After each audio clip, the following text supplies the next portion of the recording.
listeners, and welcome to episode 87 of the Nigeria Football Weekly podcast with me, your host, Olu Oke. Today, do I have another bumper episode for everybody's listening pleasure?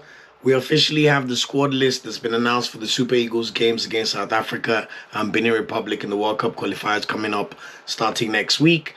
And also, I'll be reviewing the end of the season and just highlighting a few stand-up performers that we've seen, either for the national team or for their club sides, and just doing a bit of a review on all the final games involving any Super Eagles players for your listening pleasure. So without any further ado, Finidi George, Super Eagles coach, announced his first squad for the World Cup Qualifiers against South Africa on June 7th, which is on Friday. So basically next week, Friday. Today is Tuesday, May 28th. So we have about 10 days until that game. So very, very exciting. It's our first competitive game since the AFCON, which we lost the final to Cote d'Ivoire, as everybody knows. And then after that game on Friday, the following Monday on June the 10th, we'll be playing the Squirrels of Benin Republic away. Tail of the tape, as everybody knows, Nigeria drew our first two World Cup qualifier games against Lesotho and Zimbabwe. So we've already put ourselves in a lurch. We have to win both of these games if we want to go to America, because only one of these teams in this group will go to America for the World Cup. And Nigeria have already put themselves in a very, very dangerous position. Yes, we know this was before the AFCON, so maybe confidence wasn't high. And you're hoping that after AFCON, when you were one of the standout teams, if not the standout team, we know Cote d'Ivoire bounced back to beat us. But I'd say consistency-wise, over the whole tournament, Nigeria's probably the best team. There really is no excuse not to win both of these games, especially because South Africa's at home and the Benin game is away.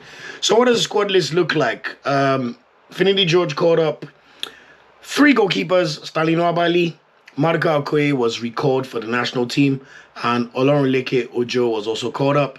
In defense, we see Chidozie Awazie and Brighton Samuel, Shemi Ajayi, Calvin Bassi, and then 2 players called up. One, Sadiq Ismail, who's been the standout right back in the Nigeria Premier League for the past 2 seasons. He's been called up. I heard he got like a crazy amount of assists, so good to see. And then Benjamin Tanimu's been called up again, even though he plays in Tanzania. I'm not really sure what he's doing on this list, to be honest, but we'll get into it. So yeah, 6 defenders were initially called up by Finidi George for World Cup qualifiers. Yes, 6 defenders. You just have to laugh, because if not, you're gonna cry. In midfield, anyway, some more sensible pickings there. Wilfred Ndidi, Rafael Onyedika, Alassane Yusuf, Frank Onyeka, Alex Iwobi, and Fisayo Dele Bashiru all received call-ups for the national team. And then forward lines, we saw 3 wingers called up: Nathan Tella, Samuel Chukwueze, and Ademola Lookman.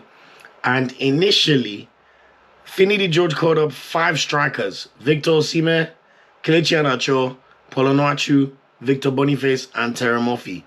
Yes, 5 strikers for a team that's played with 1 striker for the past 5 years. I mean, if that does not signal the way Nigerians like to operate, I don't know what to tell you. What I even find so interesting is the NFF have been parading Finidi George on a media tour, giving updates on his plans for the national team. But yet, there was no press conference when the list was released for journalists to ask him questions about his squad selection and why he's made certain choices and what we can expect for the World Cup qualifiers. So let's just say with some things, we just have to blame it as Nigeria. Nigeria's gonna Nigeria. But anyway, we're always excited to watch the Super Eagles play. One thing to mention, earlier today, it was announced that Victor Osimhen is out for 4 weeks. So Kenneth Igboke, who's an Enugu Rangers left back, has been called up to replace him. So good to see some sense actually coming up. At least now you have 7 defenders in the team rather than just 6. And now you have 4 strikers rather than 5. This guy plays for Enugu Rangers. I don't know why Bruno Onyemachi was not called up. Maybe Bruno Onyemachi is injured, but I find it quite interesting. A few things to note. The camp may now be in Uyo, but I'm not sure what's going on with that one. I'm not even sure if we have any confirmation about where this game is going to be played. Like, when it comes to Nigeria, like, some of the things that happen with our national team, you just have to laugh. Like, it's 2024, and we're still here, like, lamenting whether our national team, where we'll play our games, what's going to happen. Anyway, it looks like it's been confirmed that this game will be played in the Godswill Akpabio Stadium, which is the best stadium we have in Nigeria. But I still think it's a disgrace that you have to go all the way to Uyo to play national team games. No serious footballing nation does not have a good stadium in their capital. Even in Africa, go and check Senegal, go and check Cameroon, go and check Tunisia, Morocco, Egypt, Algeria. All of these countries have a world-class stadium, or at least a very, very good stadium, in either the most commercially viable city or their capital. But look at Nigeria. I mean, if they ever send these boys to play in Teslim Balogun Stadium, someone needs to be slapped. And that Abuja Stadium pitch is just an eyesore. I don't know what they're spending the money on, but the fact we don't even have one decent stadium in Abuja or Lagos is just a disgrace. But anyway, I digress. One thing to also note, to just mention, Olaina has signed a 1-year extension with Nottingham Forest. His contract has been triggered, so he will remain a Nottingham Forest player and will play in the Premier League next season. My thoughts on the squad list quickly, because I don't want this to take too long. Madika Okoye recalled. All I can say, hallelujah. We're glad to see some common sense prevail. When you're starting in the Serie A and playing really well for Udinese, you are by far the best option the Super Eagles have based on club form. Yes, we know how well Stanley Nwabali did in AFCON, so Stanley Nwabali should continue as the first choice. But it's good to see Madika Okoye back, and hopefully they can push each other well. So thank God they whittled down the list to 4 strikers now. Boniface, Iheanacho, Onuachu, and Mofi. You'd expect Boniface to start, but Onuachu's been playing well for his club side. One thing to mention with Paul Onuachu, though, he's got a very, very terrible record for the national team. Like, it's really, really, really, really, really, really bad. Like, he's played 22 games for the national team. He's only scored 3 times. And the last time he scored a goal was in 2021. With one of those goals being that last-minute winner against Benin Republic and 27th of March, so well over 3 years ago. And then he scored 1 goal in the 3-0 win against Lesotho in the 2021 Africa Cup of Nations qualifiers. That's so long ago that the AFCON that I'm talking about was the one where we lost to Tunisia. So do not expect Onuachu to play any games, although it's a new manager, so we have no idea what's going to happen. Osimhen's injured, so that's going to be very concerning. However, I have a feeling that, I don't know, but maybe we may play 2 strikers if they're calling up this many strikers. So, want to see with Finidi George. His 2 friendly games against Mali and Ghana didn't really show anything new tactically. He looked like he just copied Pesero ball. So let's see if he comes with some new ideas, because friendly games is a whole different ball game to when you're playing actual World Cup qualifiers that a national team needs to win. One other thing to ask, do they see Iheanacho as a winger? If they do, I'm not sure it's so smart, because you already have Nathan Tella and Chukwueze called up as right wingers. Iheanacho cannot play off the left. We know that. I think in Iheanacho's place, or at least if you'd not called up too many strikers, you could have called up Chidera Ejuke or Peter Olayinka. I think both of them have reasons to feel aggrieved to not have been called up, especially Ejuke, to be fair, because he's had a very, very good season for Royal Antwerp. For once, it's good to see 5/6 midfielders in the national team. I mean, Ndidi, automatic selection based on his history. Rafael Onyedika has had an amazing season, so he was always going to be called up. Alassane Yusuf was always going to be called up based on how he played at AFCON. And Franco Eka was also excellent at AFCON, despite his dwindling club form for Brentford. And then Alex Iwobi and Fisari Dele-Bashiru have been called up as the central attacking midfielders, or the players who could play in the proverbial number 10 position. So at least for once, that's good to see. My biggest problem with this list is the defenders. I think this is the poorest selection of defenders for a national team game Nigeria's playing easily in the past 5 years. Yes, Olaina is injured, but only Calvin Bassey and Osai Samuel inspire any confidence. Yes, we know Ekong is injured, but for you to go into World Cup qualifiers with Shemi Ajayi, who's been on the bench for West Brom, even though he started all the games at AFCON, he was very shaky in a lot of games, especially when it's on the ground. Yes, he's great in the air, but I mean, that man looks so shaky when they play the ball on the ground. So you have Calvin Bassey, Shemi Ajayi, and Bright Osai Samuel as the only defenders that inspire any confidence in this team. Chidozie Awaziem, no offense to him, but he has no place in the national team. Even looking at the club side he plays for and the way he plays, you'll say he's an average professional footballer at best. They keep calling him up for vibes. I don't get it. Like, there's so many better options than Chidozie Awaziem. When last did you watch Awaziem have a good game for the national team? But, you know, these are the decisions that we can't even get a press conference so that journalists could put these questions to Finidi and we could get answered. He's called up Benjamin Tanimu, who plays in Tanzania. Obviously, this Sadiq Ismail guy must be pretty good, but they're not going to throw him into a World Cup qualifier straight away at right back. Why didn't they call him up for the experimental friendlies? And then now we've got Igboke, the Enugu Rangers left back. I'm sorry, but an Enugu Rangers left back is not going to start a World Cup qualifier. So what does this mean for us? Does this mean that Calvin Bassey is going to play left back? If Calvin Bassey is playing left back, that means we're going to be stuck with the centre-back pairing of Chidozie Awaziem and Semi Ajayi. Now, you don't have to be a professor of football to know that that is incredibly risky, especially when you're playing South Africa, who are your most competitive rivals at home in your next game for the World Cup qualifiers. So I just don't get it, and they don't explain these things ever, so I don't know. I mean, if it was a thing about leadership, Kenneth Omero is fit. Kenneth Omero still had a decent AFCON when he came on. So I don't understand why Awaziem would be in the team, but Omero would not be in there. Unless Omero got injured recently, but not to my knowledge, you know.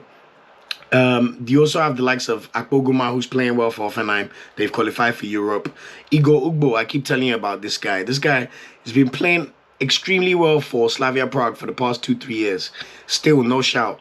Gabriel Osho, who was called up earlier for last year for one of the friendly games or the qualifiers. He had to pull out because of injury. Why wasn't he called up? Torunariga is also playing pretty decently for Ghent. None of them were called up. And we're stuck with a situation where we have Semi Ajayi, Bassey, and Awaziem as the only centre-backs in the squad. I mean, like, make it make sense. Anyway, he's now been given a 1-year contract, so Finidi George will die by these decisions. But I must admit, it does not inspire any confidence, at least defence-wise. The midfield and strikers, yes. Boniface has a lot to prove. So I'm sure he'll be excited to finally be back in the national team following his injury, which made him miss AFCON. But just to know, guys, we are playing South Africa on Friday, June 7th, 8 p.m. We played them relatively recently at AFCON. We know what happened. Penalty shootout. Osimhen thought he made it 2-0, but no, it got pulled back. South Africa scored a penalty and almost won the game, and we beat them on penalties. So they will be coming for revenge. This is not the kind of game to experiment. Yes, I'm not going to do too much of a preview because I have no idea what Finidi George is going to do tactically. We have not seen enough to even judge. And then, I mean, this lineup creates more questions than answers, if you ask me. So let's see what happens. However, it's a must-win game, and I'm just hoping that the Super Eagles could win the game and do us proud. They should be debuting the new Nigeria kits that Nike released a few months ago. Yes, we could buy it in England, but we haven't seen Nigeria wear it yet. So if NFF, if you're listening, please make sure they wear the kit. And also, please speak to Nike. Nigeria is the only kit that you go to Nike Town and you cannot get the numbers on the kit. It's always Nigeria. I don't know what you guys are doing when you make these deals with Nike. You can't even demand certain things. The average Nigerian cannot buy the kit. Of course not. Where is it going to be? Even our players, they cannot, apart from when they play AFCON or World Cup actual tournament games, they don't even have their names on their jerseys. It's not good enough, man. I don't even know. But anyway, let's see how our boys get on against South Africa. If I was to predict, I would say because it's a must-win, I'm hoping our spirit brings us through and we win 2-0. But Nigeria have been really awful whenever we've played games without Victor Osimhen in the past 3-4 years. So I'll be honest with you, I'm not as confident as I should be. But because we missed the last World Cup and we cannot miss another one, I'm hoping that common sense just gets into these guys' brains because we cannot miss another World Cup. I'm telling you, that would be the worst thing ever. There's 9 spots for African teams. How could the whole Super Eagles not have one? So that's my lamentation anyway. Very quickly, I want to quickly move on and talk about who I think has played really well for Nigeria over the course of the season. I'm just going to be running through a few awards that I've come across or I've come up with based on how our Super Eagles players have performed in the season 2023/2024. Yes, I've also included certain players based on how they performed at AFCON because when you have a podcast about Nigerian football, let's be honest, the tournaments are the most important indications for us. So you'll see certain players get called out based on their AFCON performances, but also we'll call out players based on how they performed in their league sides. So the few categories I've got: player of the season, best striker, best winger, best midfielder, best centre-back, best full-back, best goalkeeper, breakout star, most improved player, and biggest Super Eagles impact, before rounding off with I've also got young player of the season, and then we'll just do a Nigeria team of the season awards. So starting first with biggest Super Eagles impact. I mean, this is based solely on how AFCON went. In my opinion, there's only 3 contenders here. The nominees, though, I have 6. So we have Ola Aina, Victor Osimhen, Calvin Bassey, Ademola Lookman, William Troost-Ekong, and Stalin Nwabali. Now, 3 of these players, in my opinion, changed my life and our lives when watching the Nigerian national team at AFCON. So I think it's between Stalin Nwabali, Troost-Ekong, and Ademola Lookman. Now, Stalin Nwabali came and literally became an overnight sensation in the space of a month.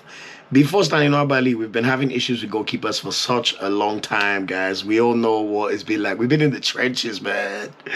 And Nwabali just came from Chippa United and said, I'm here, man. Even his presence in games, the way he looks, the way he commands his penalty area, the way he collects crosses, everything he does just seems very solid. And boy, did he have the tournament of his life. In my opinion, he probably should have been player of the tournament, goalkeeper of the tournament, but they gave it to Rowan Williams, which I'm not too mad at. But Nwabali was exceptional. Remember, Nigeria, after the first group game, we didn't concede any goals until that South Africa penalty in the 90th minute of the semi-final. Yes, we did concede 2 in the final, but Stalin Nwabali really did change our lives, and he should be remain Super Eagles #1 for the foreseeable future. Ademola Lookman, talk about taking your chance on the big stage. We know what he did in his club side, which I'll touch on soon. But Ademola Lookman literally scored 3 goals in the knockout stages of AFCON. We have not seen a player do this for a long time. And boy, did he show up when he was needed by his country the most. So goals against Angola, a brace against Cameroon, and just being an all-around menace and nuisance, and showing that all this talk about, oh, can British-born Nigerians adapt to playing African football is rubbish. Because they'll praise you when you're doing well, but if you don't play well, they'll tell you they're not rugged enough or you don't understand African football. I think it's a bunch of bullshit. So shout out to Ademola Lookman. You've changed our lives as well. And honestly, well performance. Biggest Super Eagles impact, though, has to be William Troost-Ekong. In case you guys don't know, I think there was a time they were even trying to phase out Troost-Ekong. If you look at Nigeria's squad list in the 6 months preceding AFCON, Troost-Ekong was nowhere to be found on those lists. But guess what? He went to AFCON, kept a clean sheet in 2 group stage games, as well as the quarterfinal, the round of 16, and also scored 3 goals. Very, very crucial goals. Penalties against Cote d'Ivoire in our second group game, a penalty against South Africa in the semi-final, and he also scored the header in the final and was named MVP and player of the tournament at AFCON. Now, Troost-Ekong, oh my God, I even feel joy reminiscing about it. Like, he literally cemented his place as the #1 player in marshalling our defense. Regardless of age, he's still 31, so he's still got a bit of time on his hands. And boy, did he come through in terms of leadership and leading from the back. So for me, biggest Super Eagles impact has to be William Troost-Ekong. I mean, when you're MVP, it's you and no one else. So shout out to William Troost-Ekong, our captain. Most improved player, I've got 3 options here. I think Frank Onyedika has to be called out because prior to AFCON, he never really had a good game for the national team. But he was immense at AFCON. I mean, 7 games, and he changed the reputation of his Super Eagles career for the better, and he was immense. Chidera Juke has also been one of my most improved players this season. He's been very good at Royal Antwerp. He's got 5 goals and 9 assists for the season, so 14 goal contributions, and he didn't even start the season as a starter. So by any indication, you have to be impressed with that. But for me, most improved player has to be Aribo and Onyedika. Onyedika has been bubbling under for a while and has always played well. But this season, he went to another level for his club side. I mean, they just won the Jupiter League literally this weekend. Even though he's a DM, he got 4 goals and 2 assists because he's been playing as a number 8.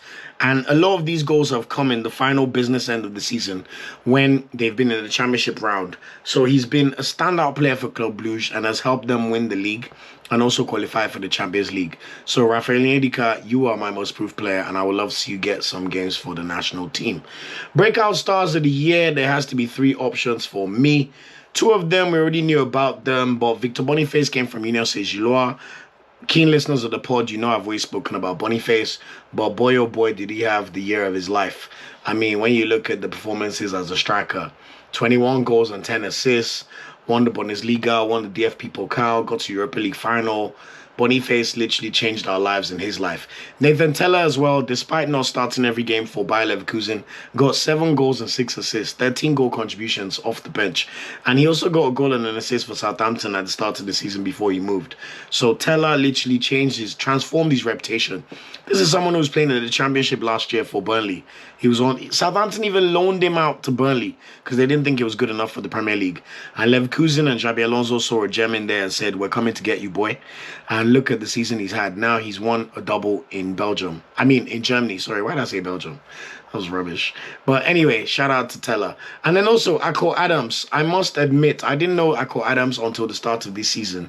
He moved from Scandinavia to Montpellier. And at the start of the season, he was excellent, it must be said.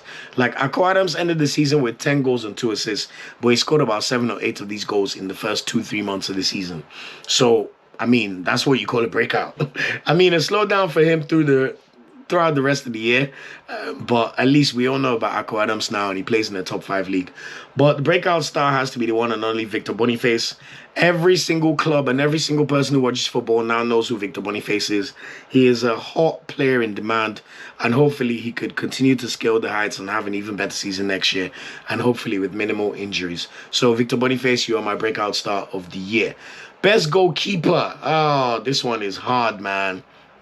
I mean, Stein Nobali, 10 clean sheets overall in 26 matches, 3 clean sheets and 4 conceded during AFCON, So Nobali is definitely the standout when we think about performances for the national team. But for club sides, I mean, Maduka Okoye, talk about restoring the feeling and rising up from the ashes. Maduka Okoye did not start the season starting for Udinese, forced his way into the squad a few games just before AFCON, ended up playing every single game for Udinese between then and the end of the season, played 25 games and got 5 clean sheets. Yes, you might say just 5 clean sheets, but bro, he was playing for a relegation-threatened team. They were always going to get panned in a lot of games. But still, he kept 5 clean sheets. And like I said, this is the first time since Vincent Enyama at Lille that Nigeria have a goalkeeper starting in one of Europe's top 5 leagues. If you people that don't like Okoye, you tell me that, well, he didn't play well for a national team. That is your bloody business. This is history, man. And it's good to see. Hopefully, he'll stay at Udinese for sure. And hopefully, he keeps his spot next season. But Okoye had a very, very good year. But because of what Nobali did for the national team, particularly AFCON, Stein Nobali has to be the best goalkeeper. None of us saw it coming. We knew he was all right, but we didn't know he was this good. I mean, before this AFCON, the only time Nobali had played for Nigeria was when the NFF and Amaju Pinnick sent a bunch of our players to go and play in America against Mexico, and we lost 4-0. Before then, we had no idea who Nobali was. So shout out to Stanley Nobali. You are the best goalkeeper of the 23-24 season looking at Nigerian players. Best fullbacks, this one is simple. Zedu Santi was injured all season, didn't have the best AFCON. 2 players played well all season and also at AFCON. Ola Aina, fantastic performance for Nigeria at AFCON. I mean, remember him sagging his pants and still balling out. Even when he came back from injury, very, very good for Nottingham Forest. You could tell he's better than Nottingham Forest, but it looks like he'll stay there for next season after they've triggered his contract extension. Also, Brighter Samuel. Brighter Samuel had 10 goal contributions for Fenerbahce this season. 4 goals and 6 assists as a right wing back or right back. Yes, sometimes he played further forward, but still, very, very impressive. This is another one where I have to give it based on AFCON, and Olaina was really, really good at AFCON. I mean, there's people who had no idea who he is, who are like, who's this guy? Olaino, man. So shout out to Olaino. You're the best fullback for the national team. Centre backs, I won't spend too long. The options, Igor Ugbo, as I mentioned, I think he should be in the national team. It's, to be honest, a disgrace to me that he's not here. Gabriel Osho had a decent season for Luton, even though they got relegated. They put up a battling fight, and he was always going to struggle with the way the team is set up anyway. But he still got 2 goals and started in the Premier League, which is good to see. Calvin Bassey, obviously we have shout out Bassey. Bassey scored 1 goal for Fulham. Very, very reliable for Nigeria as well as Fulham all season. In fact, Calvin Bassey should maybe have been the best centre-back of the season, but we have to give it to William Troost-Ekong. I've already told you about everything he did in AFCON based on his impact. So, my God, player of the tournament for AFCON. Ekong, we salute you, man. You hero. So William Troost-Ekong, definitely best centre-back. Also, best midfielders, I already mentioned Aribo and Onyedika and his performances for this season. Frank Oyeka was very influential at AFCON, which I spoke on as well. Alex Iwobi was very, very impressive for Fulham all season. He got 6 goals and 2 assists, but he also equaled Kanu's assist record for most assists by a Nigerian player in the Premier League. We had a player, Ibrahim Olawi, at Rizespor in Turkey. He had 8 goals and 4 assists as a midfielder. Fisari Delibashi was also very, very good, and it's good to see Fisari Delibashi called up. He got 9 goals and 6 assists for Atayaspor, who just about, I think they survived relegation. But, 15 goal contributions. And he came straight from Sheffield Wednesday, mind you, in League One, if not the Championship. Just unbelievable. And then also, Wilfred Ndidi. Wilfred Ndidi got 6 goals and 6 assists for Leicester as they run to the Championship title. Enzo Maresca, who's about to be announced as the Chelsea manager, shifted Ndidi's position from a number 6 to a number 8, and boy did he flourish. But for me, I have to give this to Aribo and Onyedika. He was instrumental for Club Brugge. He has a big, big future on his hands. And look, I really think Onyedika is like top club level. Like AC Milan, Inter, like big clubs in the Prem. But let's just see how it goes for now. But Aribo and Onyedika, you're my best central midfielder of the season. Best wingers of the season, let's not talk too much. I already mentioned that Nathan Tella got 7 goals and 6 assists for Leverkusen and 1 goal and 1 assist for Southampton. When you add that up, that means he got 15 goal contributions in his first season in the Bundesliga.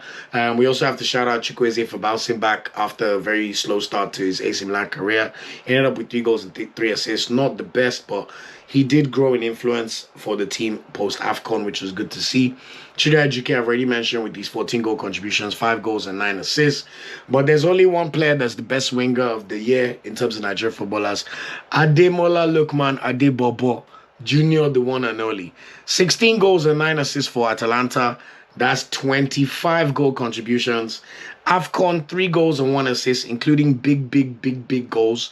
He scored the goal for Atalanta that took them to the Coppa Italia final while they were 4-1 up. He won the Europa League single-handedly with a hat-trick in the final, which I'll touch on again, but my God, I'm sure every Nigerian watching that was like, my God, this is so impressive. Do you know what it means for me to do that in a European final? Like, guys, previously we've seen Iwobi score in the Europa League final when Chelsea beat Arsenal 4-1. We also saw Aribo score when Rangers lost to Eintracht Frankfurt in the Europa League final 2 years ago. But for you to single-handedly score 3 goals for Atalanta to win them their first trophy since the 1960s, and to also beat a Bayer Leverkusen team for the first time who had not lost a single game in any competitions all season, and also the manner of the hat-trick, like the first goal, cut back, literally, very alert, ran past the defender, used his left foot, tapped it in. Second goal, put the ball through Granit Xhaka's Toros, bent it into the bottom corner. We were like, man, Lookman is cooking today. And then the third one, oh my God, with his left foot, leg over. My baby give me leg over with his right leg, shifted it to the left, banged it straight into the top corner, like in the Europa League final in Dublin. Debobo, man, what a player, what a performance. In fact, to be honest, with the Sima injured, we have to look for Lookman to save us in these World Cup qualifiers. But shout out to Lookman, best winger of the season. And then strikers, we know this is Nigeria's bread and butter. A lot of strikers play well all season. There's only one winner, but let me just call out a few good, worthy players who deserve a mention. Ako Adams, as I said, 10 goals and 2 assists for Montpellier this season. Paulo Onuachu, 17 goals and 4 assists for Trabzonspor, despite being injured for a lengthy period. Terem Murphy, 11 goals and 2 assists for Nice. He did have a very shocking second half of the season, but first half of the season was really good. Cyril Dessers for Rangers, 22 goals and 8 assists for Rangers. Yes, they didn't win anything, which is very annoying. Victor Osimhen, despite his injury, still had 17 goals and 4 assists for Napoli in very minimal starts. It's been another stop-start season for him. I don't know. Osimhen is just a shame. He can never be fit for a whole year. And in football, availability is your biggest currency or weapon. And of course, the best striker of the season when it comes to Nigerian players, Victor Boniface. 21 goals and 10 assists, 31 goal contributions, despite missing 3 months of football. Won the Bundesliga, won the DFB Pokal, and got to Europa League final. He's also one of the top 5 goal scorers in the Europa League for the whole season. So Victor Boniface, you are the striker of the year when it comes to Nigerian players. Young player of the season, I've already mentioned these players as options already. We have Ako Adams, Nathan Tella, Aribo and Onyedika, and Boniface. or as options. Yes, this one, they're not too young. They're 23 or 24, but I think it has to go to Victor Boniface, who's looking very, very impressive, and we wish the world for the future going forward. Player of the season. I mean, it has to be the same person I call as young player of the season. I mean, the nominees are Osai Samuel, Osimhen, just because of all he's done for us. Wilfred Ndidi, 6 goals, 6 assists, advanced position. Rafael Onyedika, I'm telling you, this guy was a monster for Club Brugge, man. Monster. Victor Boniface, I've already just mentioned everything he did. And Ademola Lookman is also in the running. Now, I would say in second place, we have to give it to Victor Boniface because even with 31 goal contributions, he didn't play in the AFCON, so that also plays a part. Whereas when we look at Lookman, apart from doing it on the biggest stage and beating Victor Boniface's Leverkusen side, to end up with 25 goal contributions and his season's not even over. He went to AFCON and balled out, was in the team of the tournament, 3 goals and 1 assist. Like, you could even argue that Ademola Lookman surely is in the running for African Footballer of the Year. I think his only competition right now has to be Cyril Guirassy, the Stuttgart striker who scored over 30 Bundesliga goals, or just under 30.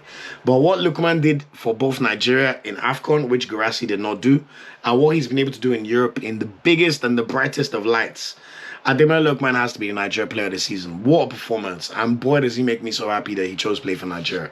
So, team of the season, goalkeeper, we'll go with Stanley Nwabali, as we said, based on his AFCON exploits. Left back, we're going to cheat and put Olai not a left back because we know we could play both positions. Right back, Bright Osai Samuel for how well he played for Fenerbahce. Centre backs, very simple. William Troost-Ekong and Calvin Bassey, the picks themselves. DMs, we're going with 2 players. Rafael Onyedika and Wilfred Ndidi both had very, very good seasons as well. I also heard a rumor that Wilfred Ndidi is being looked at because he's out of contract by Lyon. So let's look at how that one goes. I'd expect them to go to a better team, but attacking midfielder Alex Iwobi. Actually, scratch that. I can't give that to Alex Iwobi. It has to be Fisai Delebashiru. I mean, if you get 15 goal contributions playing for Hatayspor, who are on the cusp of relegation in the Turkish league, you are definitely a bowler. And then the forward line picked themselves. Left winger, Ademola Lookman. Right winger, Nathan Tella. Striker, Victor Boniface. So, that's it in terms of all the awards I wanted to give for our Nigerian players this season. And just to round up with the final games involving Nigerian players this past weekend, Joe Aribo, Southampton gained promotion to the Premier League. Congratulations, Joe Aribo. I believe he's back where he belongs. Joe Aribo is way too good to be in the Championship, to be honest. And I love how he resurrected his career at Southampton under the new manager, Russell Martin. He's pretty much played every game from January up until the end of the season. And he was also instrumental in their 1-0 win against Leeds in the playoff final on Sunday. So congratulations to you, Joe Aribo. I look forward to seeing you back in the Premier League. In Serie A, we saw Ademola Lookman continue his excellent form after scoring in the Europa League Final last week, Wednesday. After he scored the hat-trick, he still wasn't even tired. He played 90 minutes over the weekend and scored again as Atalanta beat Torino 3-0 to move up to 4th in the league. They do have one final game this Sunday because of their involvement in Europe. Atalanta, there was no space in the calendar, so Atalanta have to play their final game of the season when the Serie A season has technically ended. So they will play Fiorentina this Sunday, and if they win, they will finish 3rd. I mean, for Atalanta to finish 3rd above Juventus, that's a big, big achievement. So shout out to you, Ademola Lookman, my star boy of the week, which I'll also call out later. Maduka Ake played 90 minutes, made 5 saves, and was the man of the match as Udinese confirmed their stay in the Serie A. They beat Frosinone 1-0. Shout out to Maduka Ake, and congratulations being recalled back into the national team. Victor Osimhen has probably played his last game for Napoli. He played 35 minutes in a 0-0 draw against Lecce. I mean, the less we talk about Napoli, the better. Or shit show of a season. They ended up finishing 10th. And guess what? They might be about to sign Antonio Conte. I mean, talk about a resurrection. I mean, with the whole Antonio Conte signing, a part of me almost thinks maybe Osimhen should stay, but I think it's time for him to go. And it's likely going to be to PSG or Chelsea, so look out for that space. Chukwueze was not in the squad for AC Milan, their final game of the season. They drew 3-3 against Salernitana. Speaking of Salernitana, Simino Anko played 30 minutes and scored 2 goals in that game, but he will be back in Serie B. And then finally, David Okeke played 5 minutes in Torino's 3-0 loss against Atalanta. He's been a non-factor for Torino this season. Tanibuye, on the other hand, yes, he's been injured, but Empoli secured their safety in Serie A after beating Roma 2-1 with the last gasp goal by Mbaye Niang. Really, really good goal, by the way. As for the Bundesliga champions, we already mentioned that Victor Boniface played 45 minutes, came on in the second half, and Tella played 9 minutes in that Europa League final where unfortunately Ademola Lookman beat the shit out of them. And then over the weekend, Victor Boniface was benched in the DFB Pokal final, while Tella came on in 94th minute as Bayer Leverkusen beat Kaiserslautern 1-0, courtesy of a Shaka boom screamer from Granit Xhaka. So congratulations to the Bundesliga champions on making it a double. In La Liga, final game of the season for Real Sociedad, Omar Sadiq was not in the squad due to injury, and they lost 2-0 to Atletico Madrid. I will not be surprised if he ends up playing for another team next season, but let's watch this space. As for Gift Urban, he was benched in Lyon's 2-1 loss to PSG in the Coupe de France final, which was Kylian Mbappe's final game for PSG. In other games, in Belgium, as I said, Rafael Onyedika played 90 minutes in Club Brugge 0-0 draw against Club Brugge on Sunday. They've won the league, they're back in the Champions League, and Rafael Onyedika has been a standout player all season. Alassane Yusuf, on the other hand, he played 90 minutes for Royal Antwerp. They finished 6th in the league. Chirajike was not in the squad for this particular game, but they ended the season well by beating Anderlecht 3-1 on Sunday. Tolera Kodari, on the other hand, played 90 minutes as Genk lost 2-0 to Union Saint-Gilloise, so they ended up the season in 5th, while Union Saint-Gilloise finished 2nd. And finally, Jordan Torunariga played 80 minutes in Gent's 1-0 win over St. Truden, so they officially finished 7th in the league, but first in the UEFA Conference League playoffs, so they will be going to the playoffs for that league. In Turkey, Brighton Samo played 90 minutes and scored a goal as Fenerbahce beat Istanbulspor 6-0, but unfortunately it was not enough for them to win the league. They finished on 99 points and still did not win the league because Galatasaray got 102 points.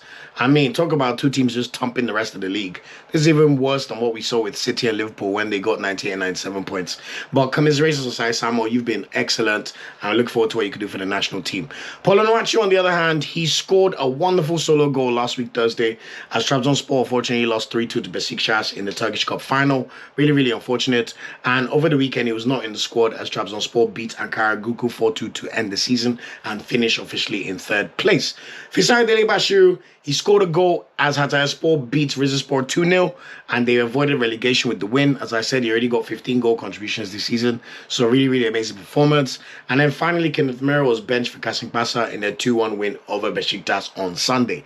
In Scotland, Cyril Dessers played 45 minutes, while Leon Balogun played 90 minutes as Rangers lost 1-0 to Celtic in the Scottish Cup final.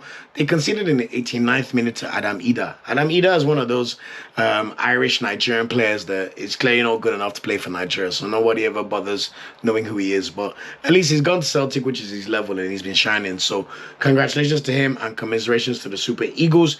In South Africa, Stanley Nwabali played 90 minutes, got a yellow card and made 5 saves and also saved the penalty as Chippa United lost 1-0 to Sekune United. Oli Sounda, on the other hand, he played 90 minutes for Orlando Pirates in their 1-1 draw against Super Sports United. In Czech Republic, Igor Ugbo played 90 minutes again over the weekend, while Mohamed Tijani was benched as Slavia Prague beat Mlada Boleslav 2-0 in the final league game of the season. And in Sparta Prague, Victor Lachunji played 19 minutes as Sparta Prague clinched the Czech title.